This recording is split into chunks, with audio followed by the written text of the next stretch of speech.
Salut à tous, aujourd'hui nous allons parler de l'histoire de la Cadillac utilisée dans les films Ghostbusters. L'histoire est super intéressante et je pense que ça mérite une vidéo complète. Mais avant de commencer, je voudrais vous remercier vous, tous ceux qui m'ont envoyé des messages pour me remercier d'avoir fait la sponsor avec Car Vertical, puisque vous avez été nombreux à éviter d'acheter des merguez, des voitures avec des kilométrages modifiés, des voitures qui ont été accidentées ou qui ont même été volées à l'étranger. Donc un grand merci de me témoigner chaque jour que ce service fonctionne, c'est vraiment un plaisir de recevoir vos messages. Je pense qu'on va faire une vidéo là-dessus dans pas longtemps. Pour rappel, et ceux qui ne connaissent pas Car Vertical, c'est un site qui vous permet de connaître l'historique d'une voiture que vous possédez déjà ou que vous comptez acheter à partir de la plaque d'immatriculation française ou à partir du numéro d'identification châssis au cas où elle n'est pas immatriculée en France. Ça vous sort un rapport sur le kilométrage connu, sur les réparations qui ont été faites, sur si la voiture a été volée à l'étranger, etc. comme je l'ai dit précédemment et comme vous pouvez le voir sur l'écran à l'heure actuelle. Je vous rappelle de toujours bien utiliser le lien qui est dans la description pour avoir une réduction sur vos rapports. Bon allez, c'est parti, on va parler de cette Cadillac tout de suite.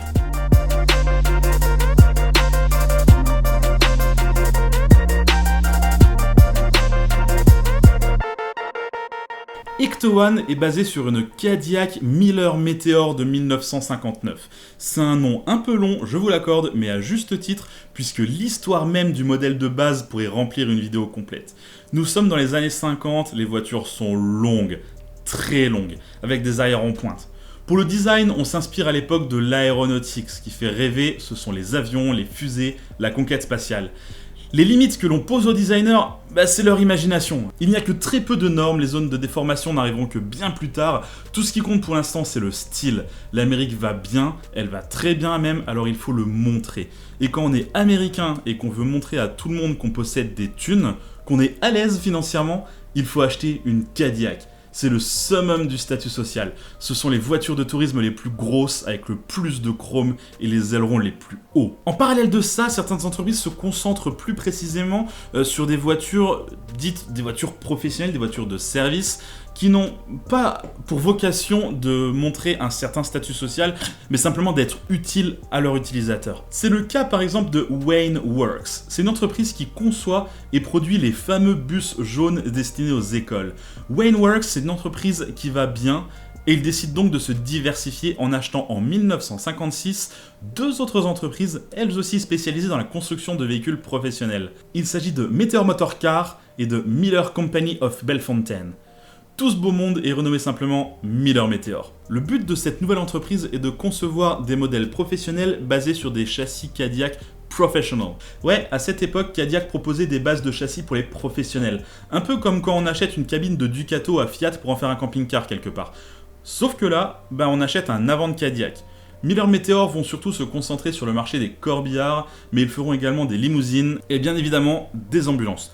Mais pas beaucoup. Apparemment, ils en auraient fait environ 400 sur toute la production d'ambulances de Miller Meteor. Aussi emblématique que cette ambulance est devenue, c'est pourtant pas le premier choix de la production de Ghostbusters. À l'origine, ils s'étaient décidés sur une Cadillac ambulance de 1975. Mais le design très géométrique des véhicules de ces années-là était moins sexy que les modèles des années 50. Ils ont donc trouvé cette Miller Meteor brune. Ce sont les vraies photos de l'époque avant la transformation, et celle-ci est directement passée de son brun d'origine aux couleurs finales blanche et rouge. Mais si celle-ci est directement passée sur cette livrée-là, c'est laquelle qu'on le voit dans le film au début, qui est noire et grise. Alors c'est en réalité une seconde voiture qui a été louée à un certain Roger Bay. C'est une Cadillac Miller Meteor de 1959, donc exactement le même modèle, qui servait initialement à une caserne de pompiers dans la banlieue de Chicago. Roger l'a racheté à cette caserne en 1982, et en septembre 1983, il est contacté par Columbia Pictures pour louer sa voiture. Columbia lui demande également l'autorisation de la repeindre pour le film. Il la récupérera donc en noir avec certaines parties peintes en grise. La voiture sera revendue dans l'Illinois et selon certaines sources, elle serait dans une collection privée, toujours dans l'Illinois et toujours avec la peinture noire et grise du film. C'est donc la Cadillac brune que je vous ai montré plus tôt qui servira de base à Ecto-One. Et elle a été transformée en quelques semaines seulement. L'histoire est assez incroyable, pourtant elle est vraie. En réalité, c'est à cause d'un quiproquo entre deux équipes du film. D'un côté, on a l'équipe des décorateurs, de l'autre côté, on a l'équipe des prop makers. Et en fait, Chacune des deux équipes pensait que c'était l'autre équipe qui était en train de construire Ecto One, alors qu'en fait, personne n'était en train de la faire, et arrivé à 2 semaines avant le tournage à New York, ils se sont rendus compte qu'ils n'avaient pas de bagnole. Je vous laisse imaginer un petit peu comment on organise un tournage à New York. Ça se fait pas en 5 minutes, il y a des réservations à faire, des autorisations à prendre, des routes à couper, enfin bref, il était hors de question de retarder le tournage, donc il fallait absolument que cette voiture soit prête dans 2 semaines. C'est à ce moment-là qu'ils font appel à Stephen Dane, un designer qui va sketcher les concepts et réaliser la voiture dans les 2 semaines restantes. C'est pour cela que, selon ses propres mots, Ecto One, c'est juste une peinture spécifique et une galerie avec des conneries sur le toit. La voiture finale est blanche et rouge avec des gyrophares bleutés, mais à la base la production voulait une voiture avec un look beaucoup plus sinistre. Elle devait être noire et reprendre le style d'un corbillard avec des gyrophares violets. Et si vous avez vu Ghostbusters, vous savez qu'il y a beaucoup de scènes où on voit cette voiture de nuit. Une voiture noire filmée de nuit dans les années 80, c'est compliqué. Il a donc été décidé de ne pas la peindre en noir, mais de la peindre en blanche et rouge. Personnellement, je trouve que c'est une très bonne décision parce qu'elle est beaucoup plus rigolote dans cette livrée-là.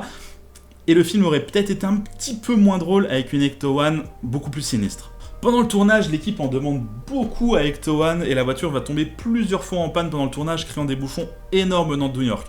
On comprend maintenant pourquoi les films d'aujourd'hui réclament 5-6 fois la même voiture pour être sûr de ne pas être retardé dans le tournage. C'est pourquoi pour le deuxième film, en 1989, ils ont préparé une seconde Ecto One, la fameuse Ecto One A, afin de l'utiliser en cas de souci. C'est une version améliorée de Ecto One, avec des équipements supplémentaires, etc. Ils ont bien fait, puisque Ecto One tombera définitivement en panne sur le Brooklyn Bridge pendant le tournage du deuxième épisode. Le pont est resté fermé pendant des heures, créant des bouchons énormes dans New York, ce qui vaudra à la production une sacrée amende. Après le tournage, Ecto One et Ecto One A sont un petit peu oubliés dans les studios de Sony. On les met au moins à l'abri et au sec, mais on n'y touche pas jusqu'en 2007. Lorsqu'elles ressortent en 2007, l'état des voitures est un petit peu compliqué. Ok, elles étaient à l'abri et au sec, mais il faut bien comprendre que ce sont des Cadillac professionnels des années 50 qui ont été utilisés, abusés par des ambulanciers pendant des années, jusque dans les années 80. Dans les années 80, les voitures ont été revendues à la production, elles ont été maquillées à la va-vite, pour ressembler à ça, pour la production du film. Ensuite, pendant tout le tournage, elles ont été abusées jusqu'à la moelle. Et ensuite, elles ont été abandonnées dans un garage jusqu'en 2007. Donc forcément, quand elles ressortent du garage, elles sont pas dans le meilleur état du monde, quoi. À ce moment-là, le but de Sony, ça va être de restaurer les 2 véhicules. Le problème, c'est qu'on est en 2007, 2008 arrive très vite. 2008, vous vous en souvenez, c'est la crise. Et les voitures, elles ont juste le temps d'être entièrement démontées. Et là, on se rend compte qu'il manque énormément de budget à cause des problèmes financiers que tout le monde a eu dans ces années-là. Et seul Ecto One sera terminé. Ecto One A va rester sur le côté. Lorsque Ecto One sort de restauration, elle est très jolie, très belle, cela dit, il y a quand même encore quelques petits soucis. Elle va subir une autre restauration en 2014 et elle est même encore aujourd'hui en exposition dans un musée, très belle, très jolie. Vous pouvez même aller la voir par vous-même. Cela dit, celle qui n'a pas été restaurée, Ecto One A, qu'est-elle devenue ? Eh ben, au début, on n'en savait rien. En gros, elle a disparu des radars en 2008 et à partir de là, on ne savait plus ce que la voiture était devenue jusqu'en 2013. En 2013, un certain Chikibama poste sur Instagram cette photo. C'est Ecto One A, abandonné sur un parking de Sony Studio, complètement démonté depuis 2007 lorsque sa restauration s'est arrêtée en plein vol. A l'époque, une pétition est lancée pour encourager Sony à reprendre la restauration ou au moins vendre la voiture à l'association afin qu'ils fassent la restauration eux-mêmes. Il y a plus de 10 000 signataires sur cette pétition, mais Sony n'aime pas du tout ce coup qu'on leur a fait. Donc la voiture disparaîtra complètement de ce parking. Ils vont la cacher, histoire que toute l'histoire se tasse un petit peu et qu'ils ne se sentent pas obligés de faire la restauration. À ce moment-là, beaucoup ont cru que la voiture allait finir à la casse, qu'elle allait être détruite, histoire que ce ne soit plus le problème de Sony. Et on y a cru pendant longtemps, jusqu'à ce que cette voiture réapparaisse en 2019. Il y a un poste d'artilleur. En 2019, c'est la sortie de la première bande-annonce de Ghostbusters Afterlife. Depuis tout à l'heure, vous pensez que j'ai derrière moi une version Lego de Ecto-1 de 1984. En réalité, ce set Lego, c'est la Ecto-1 de Ghostbusters Afterlife qui va sortir l'année prochaine. Il devait sortir cette année. Je sais pas si vous avez entendu, il y a eu un petit souci avec un virus. Donc c'est pas sorti, mais ça sortira en 2021. On sait qu'il s'agit de cette version, notamment grâce à ce siège éjectable qui est là. Et ça en fait, ça c'est très spécifique à la version de la Ecto-1 de Afterlife. On parlera de ce set Lego à la fin de la vidéo. Je vais juste finir l'histoire de Ecto-1A avant d'en parler. Donc vous l'aurez sûrement compris, Ecto-1A n'est pas partie à la casse. Elle a servi de base pour la Ecto-1 de Afterlife. Ils ont acheté également 2 autres Miller Meteor afin d'avoir 3 véhicules en tout. Elles sont toutes les 3 désormais équipées d'un LS V8. C'est un moteur très souvent équipé dans les voitures de film pour sa fiabilité, sa puissance, son prix et forcément la facilité d'accès aux pièces de rechange. Ils en ont également coupé une en 4 morceaux afin de pouvoir filmer à l'intérieur plus facilement. On l'avait déjà vu sur la vidéo de Fast and the Furious, c'est quelque chose qui se fait assez régulièrement dans le monde du cinéma. La production se veut très rassurante en indiquant que toutes les pièces d'origine de Ecto-1A ont été bien gardées de côté, histoire de ne pas les perdre et de recréer en gros Ecto-1 avec les restes de Ecto-1A. Ce que je trouve bizarre, c'est que pourquoi repartir sur Ecto-1 première du nom pour Afterlife? Parce que Afterlife se passe en 2020, donc théoriquement Ecto-1 a déjà été transformé en Ecto-1A. Donc est-ce que Afterlife laisse complètement de côté les histoires qu'il y a eu dans Ghostbusters numéro 2 sans parler du 3, parce que bon, le 3 c'est encore autre chose, mais du coup c'est un petit peu étrange. Ou alors ça voudrait dire que Ecto-1 et Ecto-1A étaient 2 voitures différentes, même dans le film. C'est super bizarre. C'est super étrange. Je ne comprends pas.